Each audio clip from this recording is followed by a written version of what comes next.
Today is February 21st, 2026, and this is William Michael of the Classical Liberal Arts Academy. Recently, maybe 2 days ago, I was out for a walk praying my rosary and started to have a meditation as I was praying, as I was thinking on the authority of the church. And I was trying to concentrate on my rosary, but this thought kept coming back to me. A thought that suggested that maybe we think wrongly about the authority of the church. And this is the problem with Catholic thinking. We see in the Protestant schism, we see in the modern trad Catholic developing schism, the constant questioning of the church, the constant evaluation of things that are said and done by popes and bishops.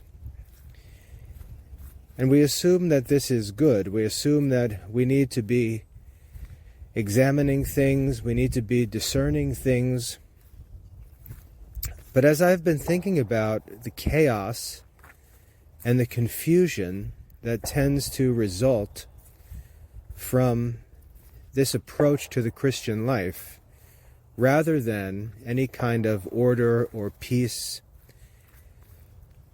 I've begun to wonder whether this whole mentality, this critical mentality, is just completely wrong. As I was thinking about this, one of the points that came to mind was the fact that in the Apostles' Creed, we confess as an article of faith that we believe in the Catholic Church. We believe in the Catholic Church. It's pretty profound to think about that. The Articles of Faith are the starting points for all Christian thinking. The Apostles' Creed provides us with the first principles of Christian reasoning.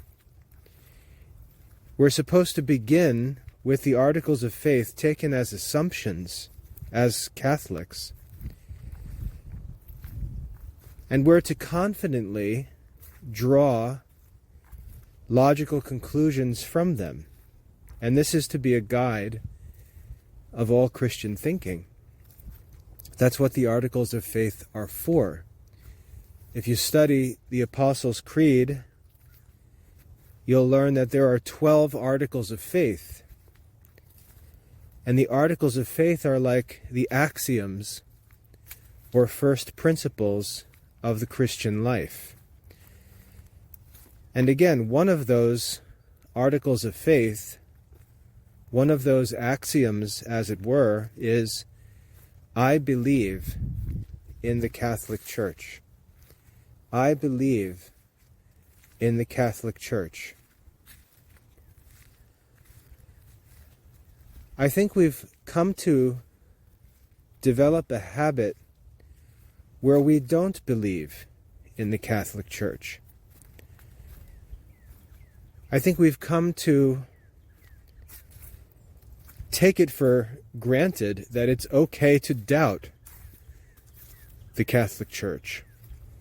And I think that we're wrong. I think that this is one of the reasons why there's so much confusion, why there's so much futility in Catholic circles, why there's no quality education, why there's no real cultural progress, intellectual progress, why Catholic laymen struggle to comprehend how to engage in the market. We've allowed ourselves, as Catholics, to be influenced by a number of different movements, a number of different developments that we've been born into, and it's very difficult for us to be conscious of them because it's just been the air that we breathe our entire lives.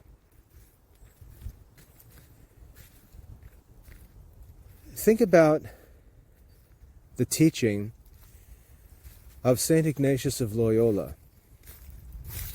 In his spiritual exercises, he teaches on how to have a right sentiment in the church, how to think rightly as a Catholic. And he says, in order that we may have a right sentiment in all things, we should, and I'm paraphrasing here, I don't have his exact words in mind, but he says we should be ready to admit that if something appears to us to be black and the hierarchy of the Catholic Church declares it to be white, then it is white. That's the teaching of St. Ignatius of Loyola on how to have a right sentiment, how to have a right mindset in the Catholic Church. To never trust our own judgment, to always doubt ourselves, and to always trust the hierarchy of the Catholic Church. Now, he doesn't say trust everything any priest says. He doesn't say trust anything any maverick bishop says. He says to trust the hierarchy of the church, and he's obviously referring to the magisterium, which is the Pope and bishops in union with the Pope. That's what it means to have a right sentiment, a right mentality in the Catholic Church. If something appears to me to be black, I judge it to be black. I think it to be black. My experience tells me it's black. My observation tells me it's black. But the hierarchy of the Catholic Church says that it's white. Then it's white. That's what it means to have a right sentiment in the church. And I know that as I say this, people listening will start hitting the dislike button and they'll get all upset. But I think we're wrong. I think our doubting the Catholic Church is wrong. I think our trusting in our own judgment, our own limited experience, our own partial observation really doesn't make much sense. And I think this is a cause for the decline of Catholic culture in modern generations. Now think about St. Ignatius for a minute. Think about the context in which St. Ignatius wrote those words. He was living as the Protestant Reformation was developing. He founded the Jesuit order, and much of their work was devoted to resisting the influence of Protestant movements, resisting the anti-Catholic philosophical movements that were developing. And it was in that context where everyone was questioning the Catholic Church, doubting the Catholic Church, leaving the Catholic Church. It was in that context that St. Ignatius wrote those words. And if we think about the intellectual and spiritual environment in which we've been born, in which we've grown up, in which we were educated, in which we live, it's really just the continuance of those circumstances that St. Ignatius was dealing with back in the late 1500s. We've just taken it for granted that when our priest speaks, we're to judge and react to everything he says. We take it for granted that when the bishop speaks, we're to judge and react to whatever he says. When the Pope speaks, we're to judge and react whatever he says, share our opinion, make our own decisions, and so on. And we have to ask, where does that mentality come from? Is that the right sentiment to have as members of the Catholic Church? Obviously, St. Ignatius of Loyola would say no. That's not the right sentiment. We've learned to take that for granted. In modern, democratic, capitalistic, consumer culture, we've been told that the voter can do whatever he wants. The customer is always right. And I think we've come to be convinced that these things are true. I think we actually have been duped into thinking that whatever we vote for, whatever we consent to, whatever we want, is right. And we judge others based on whether they give us what we want, do what we say, and so on. We're really crazy, arrogant people. And I say we're crazy and arrogant because this same attitude that's in us, the same attitude that thinks we know what's best for the world, for the universe, for the Catholic Church, for our country, and so on.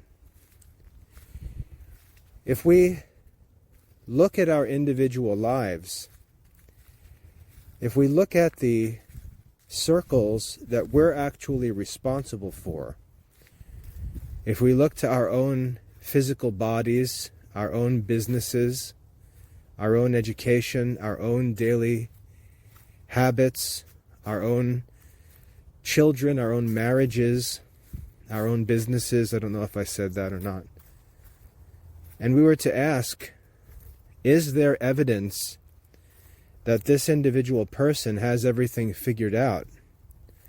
Is there evidence that this person might have all the answers to all of these complex, ancient questions? I don't think any of us would say, I've got it all figured out. I'm very confident that everything that I do is right, that everything I think is right, that my solutions to problems are all right. I think my business is running perfectly. I think my family is perfectly ordered. My marriage, perfect. I've got everything figured out, and so I think it's time for me to roll up my sleeves and start taking on bigger problems. Problems of the church, problems of my country, problems of the whole planet, maybe the whole universe. If we can be honest, and I don't know that we can be, but if we can be honest for just a minute, we have to be able to see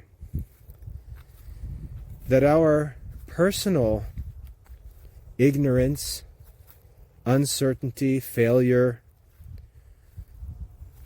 our personal weakness would suggest to us that we don't have the qualifications, we don't have the information, we don't have the experience, we don't have the strength or insight or judgment to know what should be done at higher levels in society or in the church. And the good news, I know that can sound negative, and some people will get offended if I suggest that they don't know everything. But the good news is that we're not responsible for it. We're not responsible for things to which we're not actually called into offices of accountability for. I'm not responsible as an individual Catholic for the ministry of my bishop. The bishop holds an office for which he will be held accountable. If he handles it poorly, and again, I'm not to judge, if he handles it poorly, he's going to have to give an account to Christ.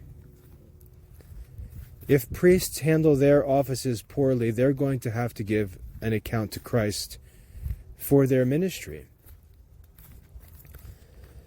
If a pope were to handle his office badly, he's going to have to give an account to Christ, who alone can judge the work of these men, who alone knows the thoughts of these men, and so on, knows their intentions, knows what graces they had available to them, knows what resources, what connections they had, knows what opportunities they made good use of, knows what opportunities they wasted. Only Christ can make those judgments. And those men alone are responsible for the discharge of the duties of those offices. And those men are put into those offices in the providence of God. Those men don't seize those offices. We don't have uprisings and rebellions and assassinations for church offices. Men rise in God's providence to these offices. And it's mysterious. We don't understand why this man or that man moves into this or that office. We have no idea. And yet those men do enter into those offices and become accountable for the discharge of the duties of those offices. We've never been in those offices. We don't know what those men know. We don't have access to information and resources that those men have. And therefore it's really impossible for us to be able to judge what they should do or how they should do it. And again, anyone who would stand up and tell me that I'm wrong would have to show in his own life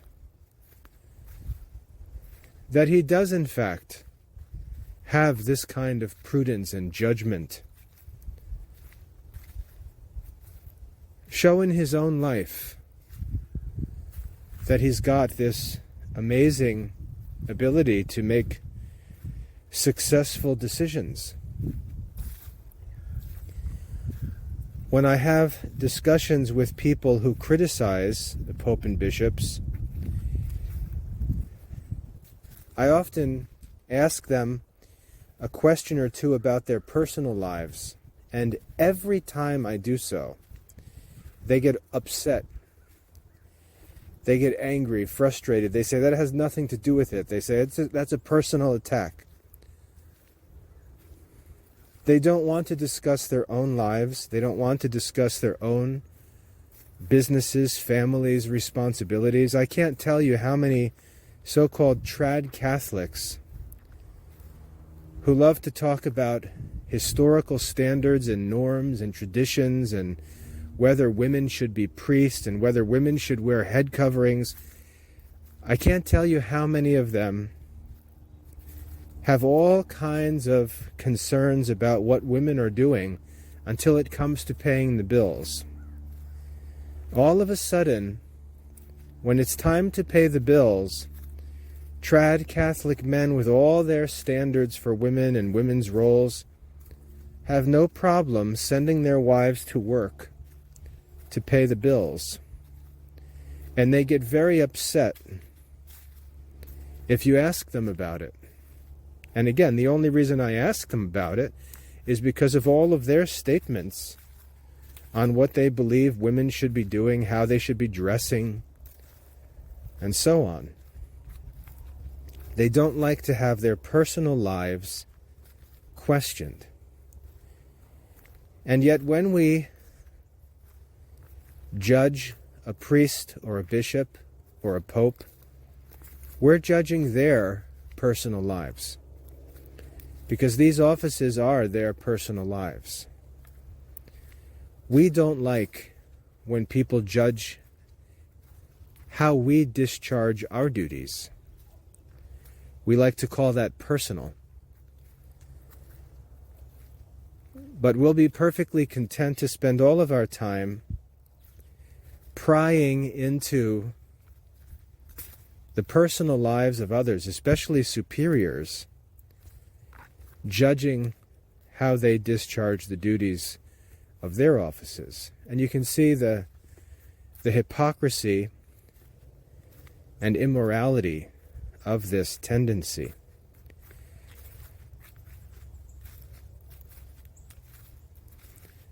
We believe in the Catholic Church. We believe in the Catholic Church. And the Catholic Church is not some Platonic form.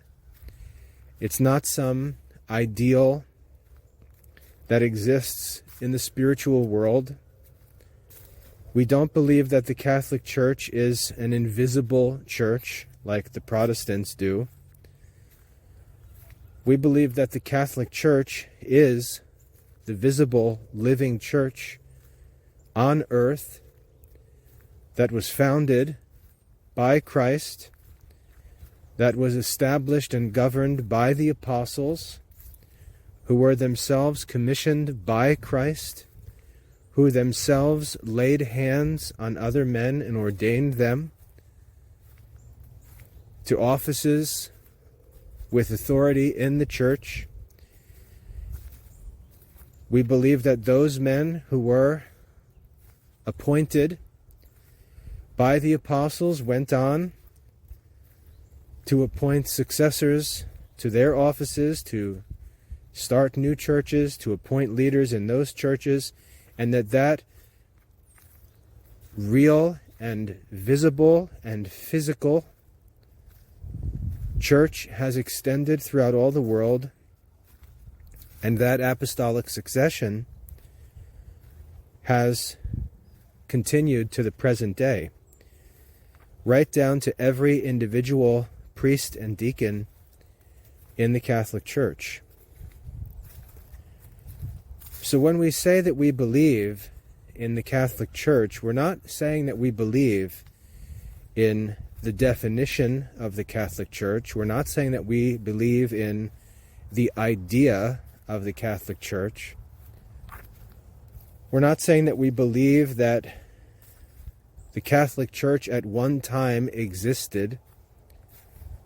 We're saying that we believe in the real presence, as it were, of the Apostolic Church. In the Nicene Creed, that article gets expanded, and we say that we believe in one holy Catholic and Apostolic Church. It's very clear what we're talking about when we say that we believe in the Catholic Church. And my question is, are we actually believing in the Catholic Church? Are we believing in the Catholic Church? So as I was thinking about this the other day, I was thinking of a few pet peeves that I have as a Catholic, a few issues that when the Catholic Church, when bishops or even popes talk about these issues, I feel like somebody's running their nails down a blackboard, because the position taken by the bishops or by the popes is just not my personal preference. And I'll give you some simple examples, or just some issues that I feel don't make much sense. One that's very present is the issue of illegal immigration. As an American, I believe very strongly that illegal immigration should never be supported in any way.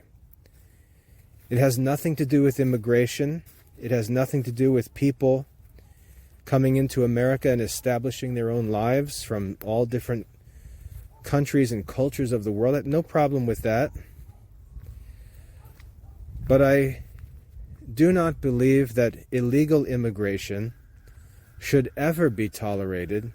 And if people do enter the country illegally, I think they should be punished for it as criminals, for breaking the laws.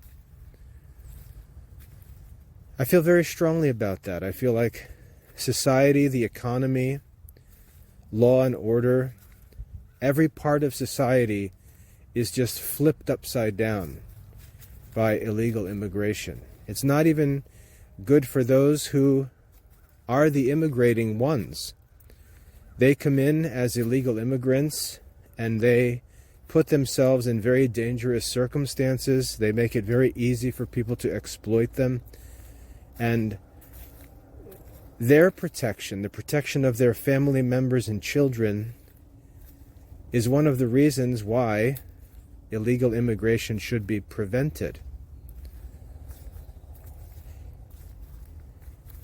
However, when the U.S. Council of Catholic Bishops, when a number of different bishops in the media, when the Pope, as far as I can tell, speak about the issue, they seem to urge us to welcome all people. They seem to urge us to look past these legal circumstances,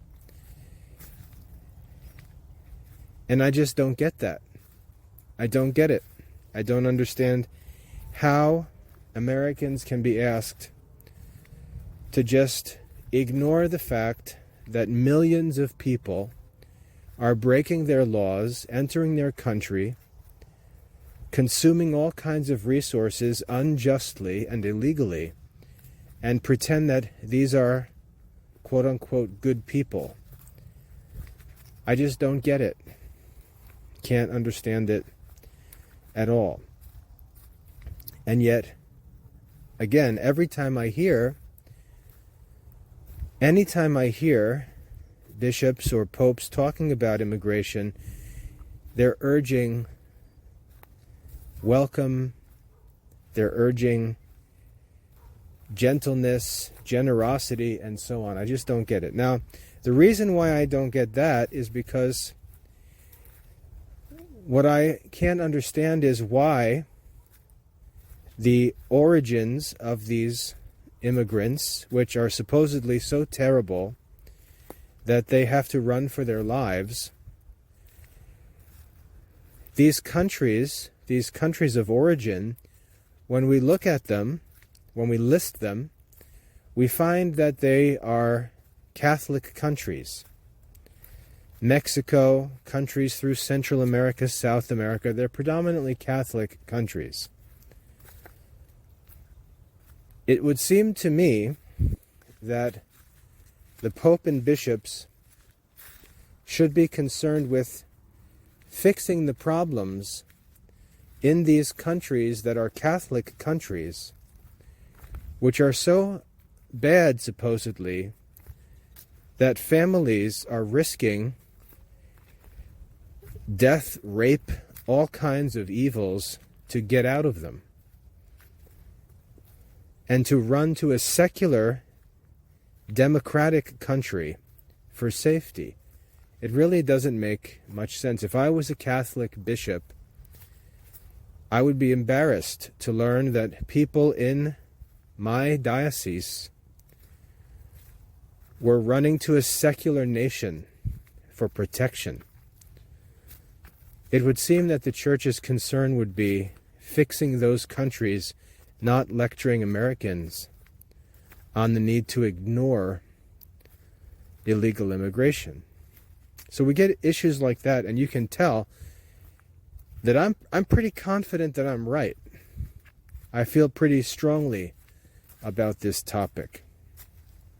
And so when I hear the bishops or when I hear priests or popes talking about it, it just rubs me the wrong way. Like I said, like nails scratching down a chalkboard. And yet, I say that I believe in the Catholic Church. And as I was meditating the other day, like I said, this thought came to me: what would happen if I stopped doing this? What would happen if I thought of this differently? If I thought of all things differently? If I thought of things the way that St. Ignatius says we should think of things? What I do, as I just explained, is start with my own thoughts. I start with my own opinions, my own feelings, my own knowledge, my own judgment. And I develop an opinion that seems right in my eyes. And then I listen. After having developed my own opinion, I then listen to the Church, and I judge the Church. I judge the Church. And if I stop myself and ask, why would you do that? Why would you judge the Church? Why would you trust yourself when you know, if you're honest, that you have no idea what you're talking about? You have no idea what the circumstances are that these people are experiencing. You have no idea what these people are thinking, what the circumstances are. And you're walking around with all of this confidence in your own opinions, observations, all of which is limited. You know that.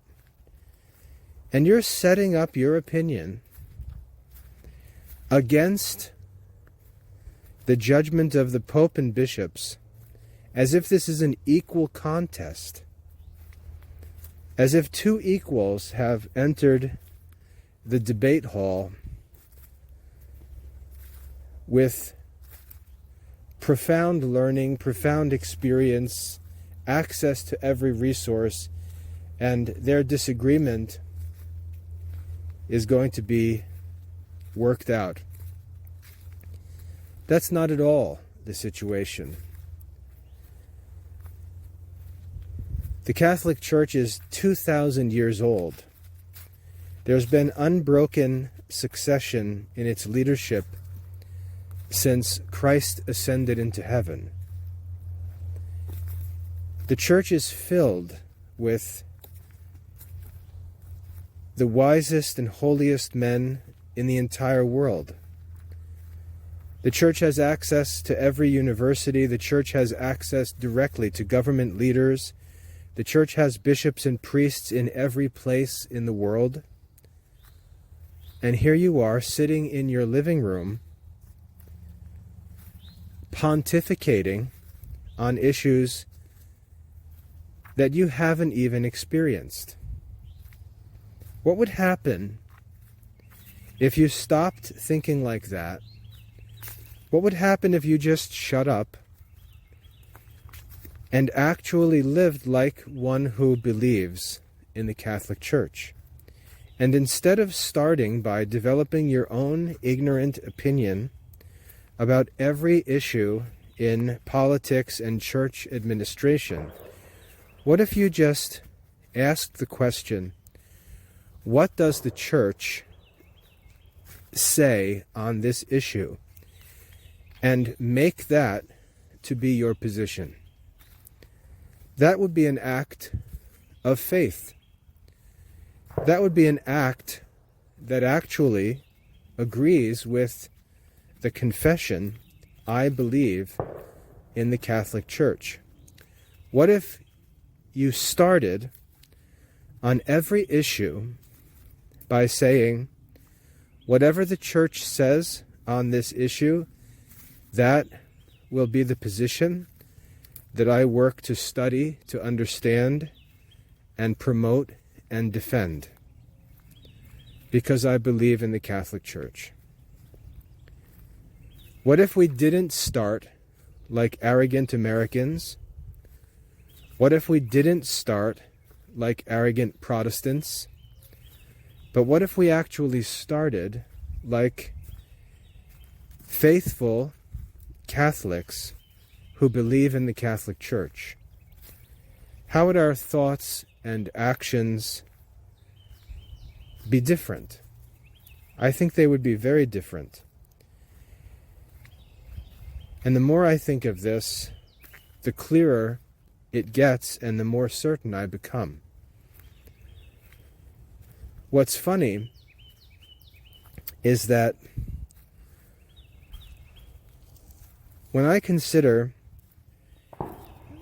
academic issues, philosophical issues, theological issues, I have this disposition. I have this sentiment.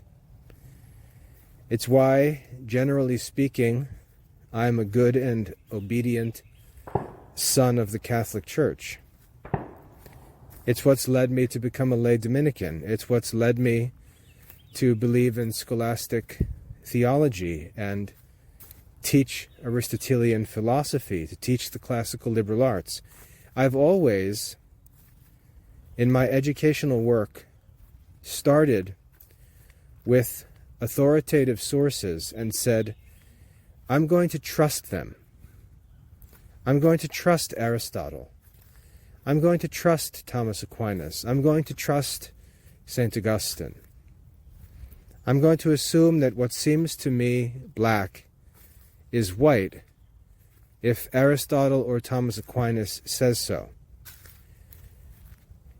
And I handcuff myself, as it were, to the authoritative sources, and I let them take me where they take me. And I come out successfully every time, and I say to myself, I'm so thankful that I didn't trust in my own judgment. I didn't follow the crowd. I didn't listen to what the popular experts say. I just closed my eyes and held on to St. Thomas or to Aristotle or to St. Augustine or to Scripture, and just waited until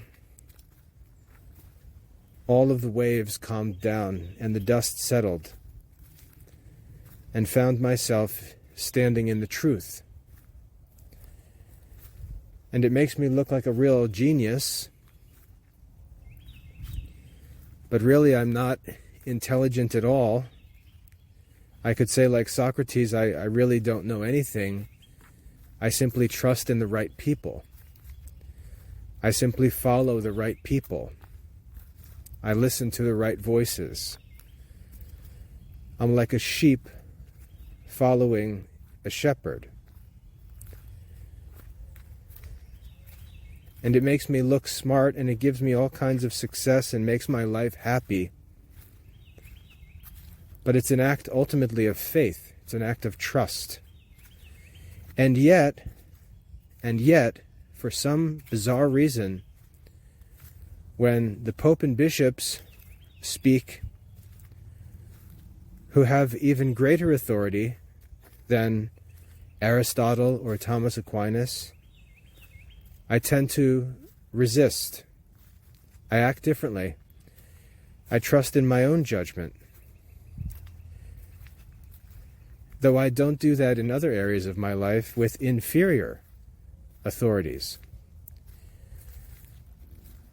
And I realize as I look around that almost every Catholic that I know acts the same way. They listen to the Pope with a critical judgmental attitude. As if they sit there with their arms crossed, saying to themselves, let's say what this guy has to say. Oh, here we go. The Pope is about to share his thoughts. Oh, here we go. The bishops are about to talk about this or that issue. And we sit in judgment while saying that we believe in the Catholic Church. So what would happen? What would happen if we acted differently? What would happen if we sat and said to ourselves, like I said before, whatever the Pope says, I'm going to assume that to be right, the right path, the right position, the right action. And I'm going to study, to learn, to see the truth of it. I'm going to be patient. I'm not going to judge it. I'm going to study it. I'm going to promote it because I'm a Catholic and this is the Pope's position. And I'm going to work to be able to defend it. How would my life be different? The first thought that I have is that my life would be free from all kinds of stress and vexation. I would have great peace because the pressure wouldn't be on me to pretend that I have the answers. You look at people arguing and fighting about all these political issues, liturgical issues, ecclesiastical issues, and it's none of these people's business. And yet they argue and they fight and they live with all of this stress. For what purpose? I saw a story on social media, just real quick, about a guy who lives in the Diocese of Detroit. Apparently had some kind of job working for his parish. He's a young guy, a father with a young guy married with a pregnant wife.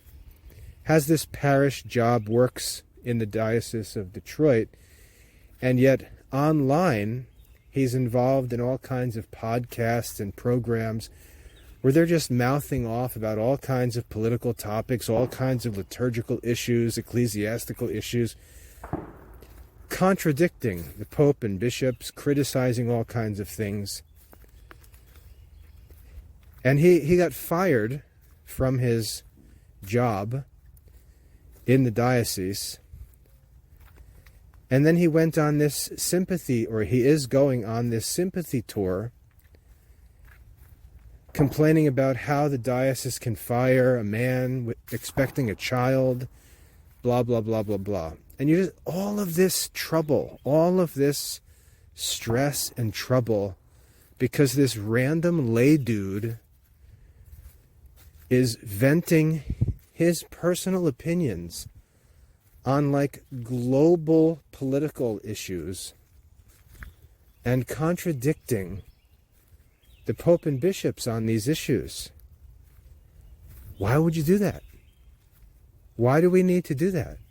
Why does this dude who hasn't even raised a kid yet and is working in a parish, why would he think that he needs to publicly judge and criticize the positions of popes and bishops on global issues when he's working at the parish level? Why doesn't he just mind his business and work at the parish and fix the problems at the parish? You just see how all of this trouble is brought down upon oneself for meddling with things that are none of our business. So the first change that I believe would come to us if we took this position and actually believed in the Catholic Church is our lives would be filled with so much peace. we'd be relieved of so much stress. That's the first thing. The second thing is that if we took the position of the Pope and bishops, remember the Pope and bishops, they represent the church.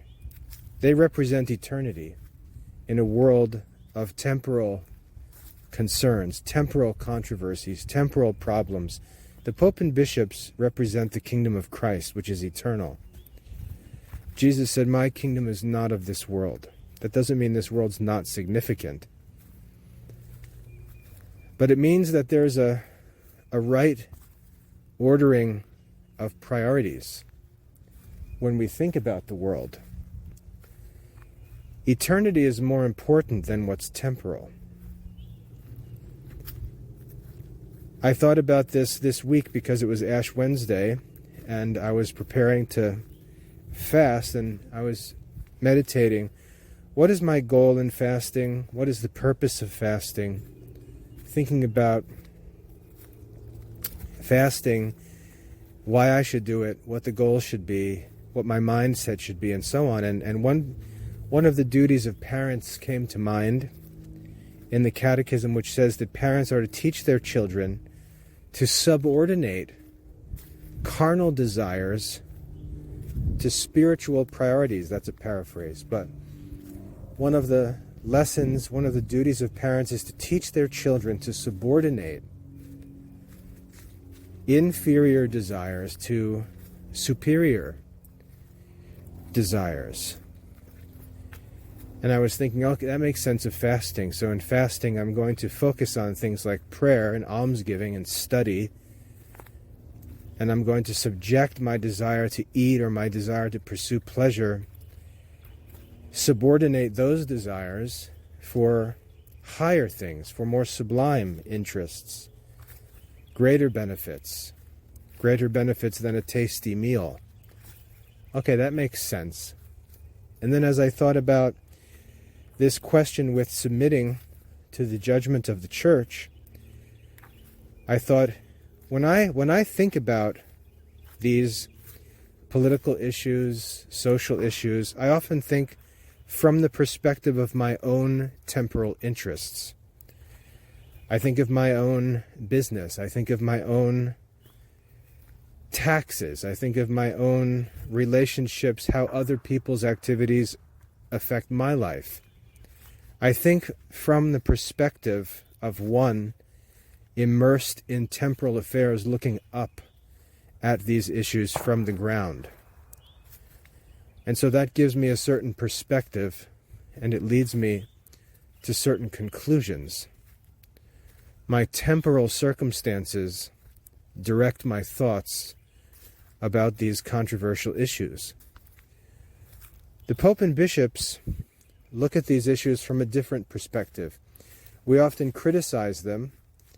We say, oh, you're sitting in the ivory tower, and therefore your opinions are what they are. That's not realistic. That's not real world. What a stupid thing to say. It's true. The Pope and bishops are sitting, as it were, in an ivory tower. They're speaking from the perspective of the kingdom of heaven. They're speaking with concerns that relate to eternity, and not just the physical circumstances of men, but their spiritual circumstances. And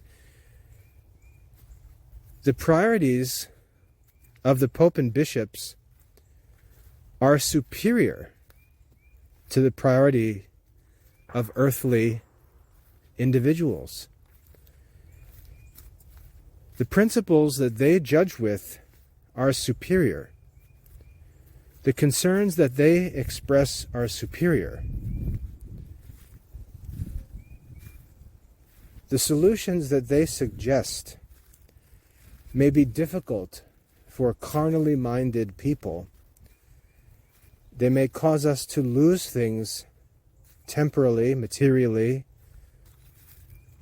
but they're better because they're because they're spiritually appraised, they're spiritually discerned, I should say.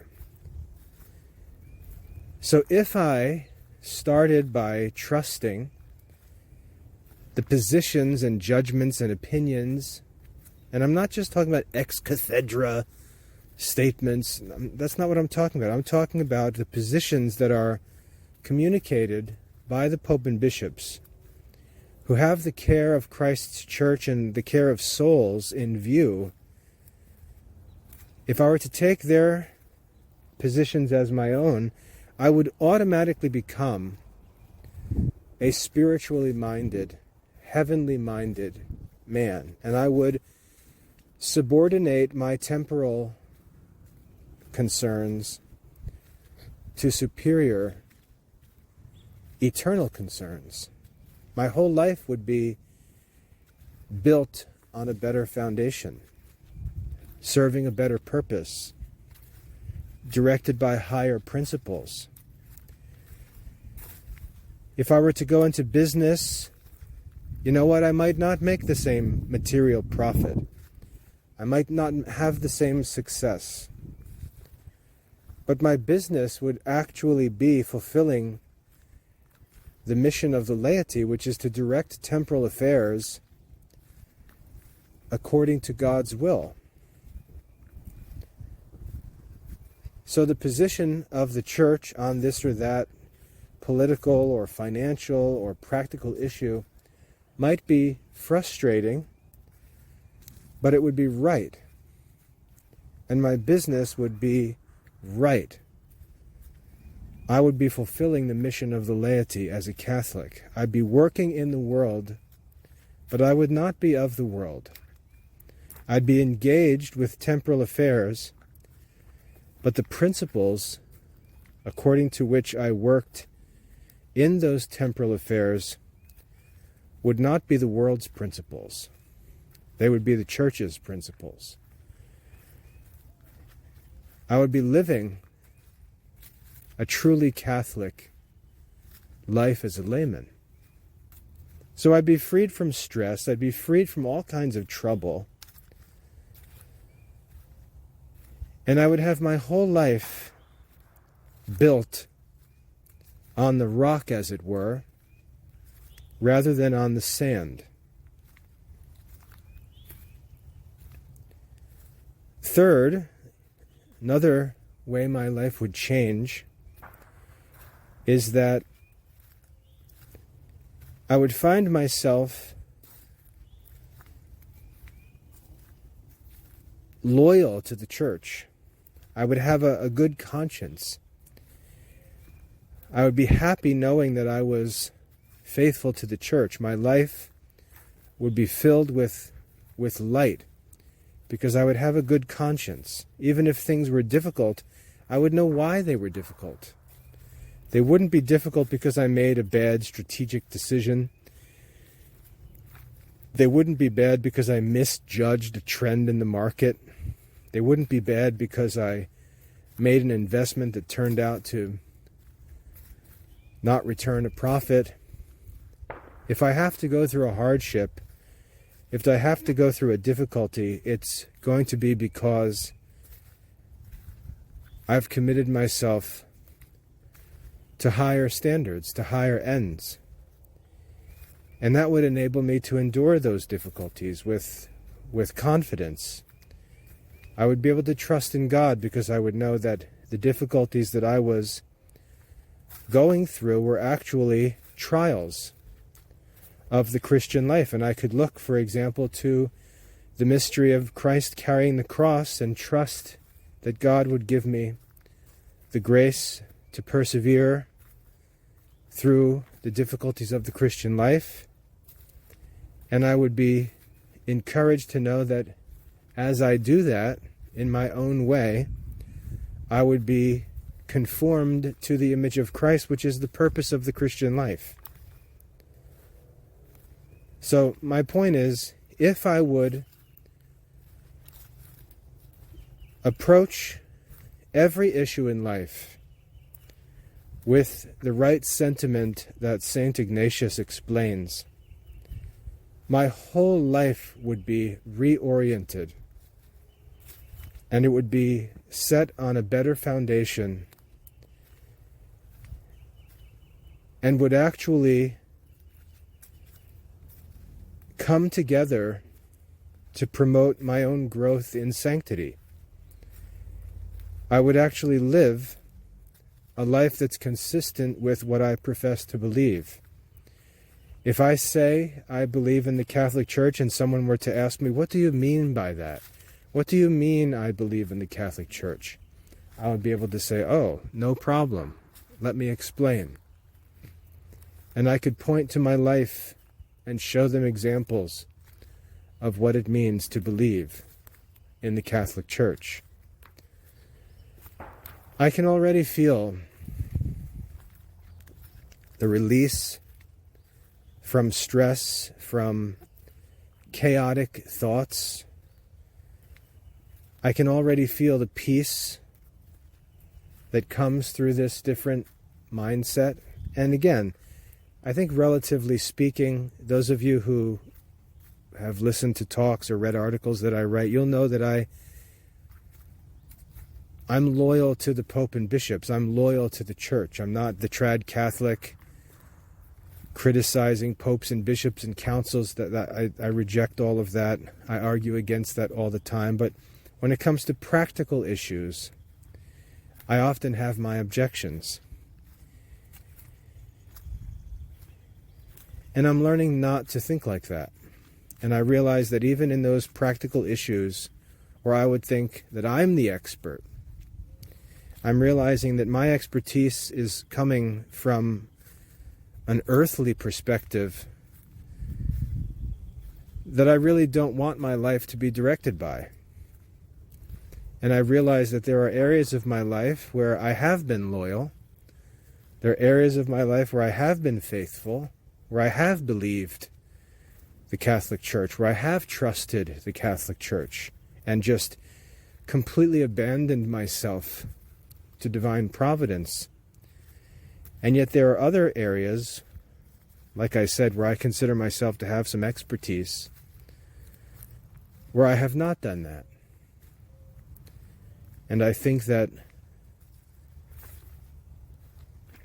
needs to be fixed. And as I said, as I even think about this fix, I can immediately feel, I can perceive the benefits that are going to come from such a right sentiment. So I wanted to share that, and I wanted to encourage you as Catholics to consider that. If you're not a Catholic, I feel sorry for you, because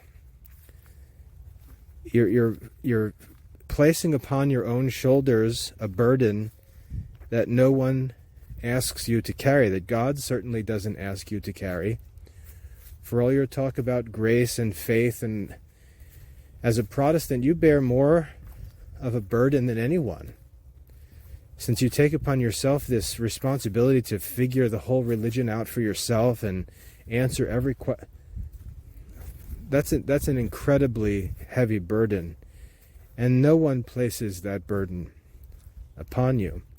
If you're a Catholic, I'm sure you understand the details of what I'm talking about, and I would encourage you to consider this.